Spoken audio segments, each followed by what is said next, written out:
சட்டமன்றத்தையே பார்த்திராத தாவேக தலைவர் விஜயின் கருத்துக்கெல்லாம் பதில் சொல்ல முடியாது என்று அதிமுக முன்னாள் அமைச்சர் ஆர்.பி. உதயகுமார் தெரிவித்துள்ளார். மதுரையில் செய்தியாளர்கள் மத்தியில் பேசிய அவர், விஜயின் கருத்துக்களுக்கு என்ன மதிப்பு என்பது 2026 தேர்தலில்தான் தெரியும் என்று கூறியுள்ளார். திரைப்படத்துடைய ஆடியோ லான்ச் வந்து மலேசியாவில் நடந்துச்சு சார். விஜய் என்ன சொல்கிறாருன்னா, நான் வந்து அணியாக வரேன்னா தனியாக வரேன்னு சொல்லி கேட்குறாங்க.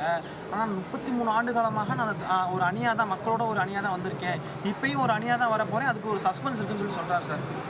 அதாவது அதான் சொல்கிறேன்ல, சட்டமன்றத்தை இனிமேல் பார்க்க போகிறவர்கள், சட்டமன்றத்தை இதுவரை பார்க்காதவர்கள் சொல்லுகிற கருத்துக்களுக்கு என்ன மதிப்பு இருக்கிறது என்பதை தேர்தல் களம்தான் பதில் சொல்லுமே தவிர இந்த உதயகுமார் பதில் சொல்ல முடியாது.